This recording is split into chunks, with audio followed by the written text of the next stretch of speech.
அவ்வளோ இரக்கமுள்ளவர். அப்படிப்பட்ட ஆண்டவர் நம்மை என் பிரியமே ரூபவதின்னு சொல்லி அழைக்கின்ற அந்த இன்ப சத்தத்தை கேட்க முடியாத ஒரு நாட்கள் வரப்போகின்றது. அது வரைக்கும் நம்ம என்ன பண்றோம்?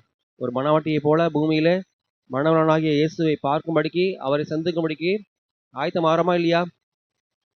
அல்லேலூயா.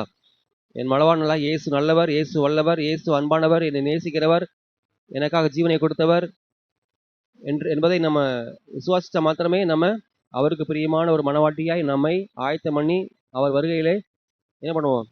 அந்த ஒரு கல்யாண வீடு வரும்பொழுது அங்கே போகும் இல்லையா? அப்படிப்பட்ட ஒரு ஆயத்தத்தோடு, அப்படிப்பட்ட ஒரு உணர்வோடு நாம் செயல்பட வேண்டும்.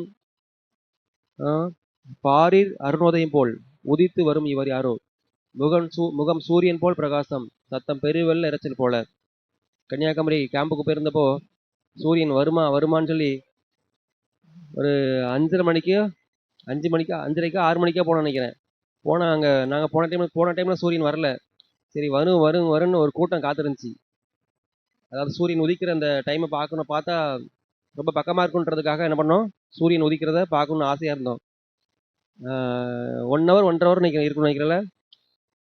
ஆமாம், சூரியன் உதிக்கிற திசையை பார்த்துட்டே இருந்தோம். கடைசி வரைக்கும் வரலையே, அது வரல. இங்கே வந்துட்டோம், திரும்ப ரூமுக்கே வந்துட்டோம்.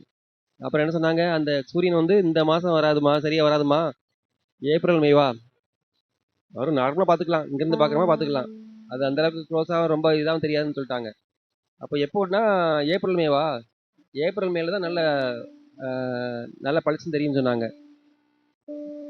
ஆமாம், ஆண்டவரால் படைக்கப்பட்ட ஒரு சூரியனை பார்க்கறதுக்கு ஆசைப்பட்டோம். ஆனாலும் அதுவும் நேரம் பார்த்து டைம் பார்த்து வருது. ஆனால் பரலோகத்தில் நமக்கு ஆண்டவரே, அவரே வெளிச்சமாக இருக்க போகிறாரு. அவரே நீதியின் சூரியனாக அவரே அந்த இடத்துக்கு வெளிச்சமாக இருக்க போகிறாரு.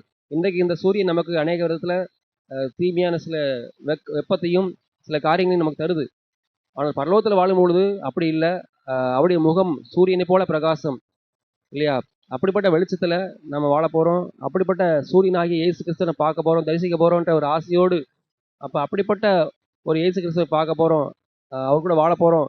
அது மாத்திரமல்ல, ஒரு மணவாட்டி, உலகத்திலே ஒரு மேலான உறவு அப்படின்னா மணவாட்டி, மனைவி. மணவாட்டின்ற ஸ்தானம் தெரியும். அதுதான் ஒரு பெண்ணுடைய வாழ்க்கையில் ஒரு முக்கியமான தருணம். எனக்கு பிடிச்ச ஒரு வாழ்க்கையை வாழ போகிறேன், எனக்கு பிடிச்ச ஒரு கணவர் வர போகிறான், அவனுக்காக நான் என்ன பண்ண போகிறேன்? என்னை ஆயத்தம் பண்ண போகிறேன் அப்படின்னு சொல்லி நம்ம ஆயத்தம் பண்ணுறது போல் எல்லாரும் இன்னைக்கு சபை, ஆமாம் இல்லை, சபை மணவாட்டி தான், எல்லோரும் மணவாட்டி தான். மணவாட்டியை போல் அதுக்கு ஒப்பாக, மணவாட்டிக்கு ஒப்பான ஒரு உதாரணம் சொல்லியிருக்காரு. அப்போது மணவாட்டி எந்த அளவுக்கு ஒரு மணவாளனுக்கு ஆயத்தப்படுவாளோ, அதே போல் நம்ம ஆயத்தப்படும்படியாக நம்ம இங்கே என்ன பண்ணுறோம்? சபை கூடி வருகிறோம். சபையில் நம்ம கற்றுக்கொள்ள வேண்டிய வார்த்தைகளையும் மணவாளனை பற்றி நம்ம கற்றுக்கொள்கிறோம். இப்போ மணவாளனை பற்றி தெரியாமல் மணவாட்டியை நம்ம ஆயத்தப்படவே முடியாது இல்லையா? இப்போது ஒரு பொண்ணு இருக்காங்கன்னா, அந்த பொண்ணுக்கு உனக்கு ஒரு பையன் பார்த்துருக்கேன், அவன் குடிக்காரன், ரவுடி, கொலைகாரன், அவனுக்கு இந்த மாதிரிலாம் இருக்குது அப்படின்னு சொல்லி அவனை பற்றி சில குறைகள் இருந்துச்சுன்னா அதுக்கு ஆயத்தப்படுவோமா? ஐயோ வேண்டாம், எனக்கு அவன் வேண்டாம், கல்யாணம் எனக்கு வேண்டாம்னு சொல்லிடுவோம் இல்லையா? ஆனால் அப்படி இல்லை. நம்முடைய ஆண்டவராக இயேசு கிறிஸ்து பூரண அழகுள்ளவர், அவர் பூரண அன்புள்ளவர், அவர் எல்லாவற்றிலும் நிறைவானவர். அப்படிப்பட்ட மணவாளனாகிய இயேசு கிறிஸ்துவை பற்றி நம்ம அறிந்து கொண்டால் மாத்திரமே இப்படிப்பட்ட அன்புள்ள தெய்வத்தை நான் பார்க்க போகிறேன். அப்போ நான் என்ன பண்ண போகிறேன்? ஒரு மணவாட்டி போல என்னை ஆயத்தப்படுத்த போகிறேன்ற ஒரு ஆசை, வாஞ்சை இருக்கும் இல்லையா? அப்போ அவர் கூட நம்ம யுகமாக வாழ போகிறோம், அப்படி தானே? பூமியில் வாழ போகிற கொஞ்ச நாளுக்கு நம்ம எவ்வளோ ஆயத்தப்படுத்துகிறோம், அப்படி தானே? அது கூட இந்த காலத்தில் பார்த்தீங்கன்னா, பிடிச்சா வாழல, பிடிக்கலன்னா பிரிஞ்சிடன்ற மாதிரி அக்ரிமெண்ட் போட்டு கல்யாணம் பண்ணுற ஒரு நாட்கள் வாழ்ந்துட்டு இருக்கிறோம் இல்லையா? என்ன காரணம்? அன்பு தனித்து போன காலம், சரியான ஒரு உணர்வு இல்லாதபடிக்கு, சரியான ஒரு புரிதல் இல்லாதபடிக்கு, கடவுளுடைய படைப்பின் நோக்கத்தை அறியாதபடிக்கு வாழ்றதுனால தான் எடுக்கிற முடிவு. அப்போ அக்ரிமெண்ட் போட்டு கல்யாணம் பண்ணுறது, பிடிச்சா வாழ்கிறேன், பிடிக்கலாம் பிரிஞ்சு போகிறேன். தற்காலத்துக்கு நல்லா இருக்கும், ஆனால் பிற்காலத்தில் அது நல்லா இருக்காது. ஒரு 60 ஒரு 40 வயசு வரைக்கும் அப்படி இஷ்டம் போல் வாழ முடியும். 40 வயசுக்கு பிற்பாடு அந்த வாழ்க்கையில் அதுக்கப்புறம் அந்த வாழ்க்கையில் வர்ற கஷ்டங்கள் சொல்லி முடியாது. தனிமை வாட்டும், யாரும் மதிக்க மாட்டாங்க. அது வரைக்கும் அழகு இருக்கும், சில காரியங்கள் இருக்கும், அது வரைக்கும் ஆடலாம். ஆனால் அதுக்கு பிற்பாடு ஒரு குடும்பமா இருக்கிற ஒரு குடும்ப துணை இல்லாதபடிக்கு நல்ல மக இருக்க மாட்டாங்க, நல்ல மருமக இருக்க மாட்டாங்க, நல்ல துணை இருக்க மாட்டாங்க, நல்ல சொந்தக்காரங்க இருக்க மாட்டாங்க.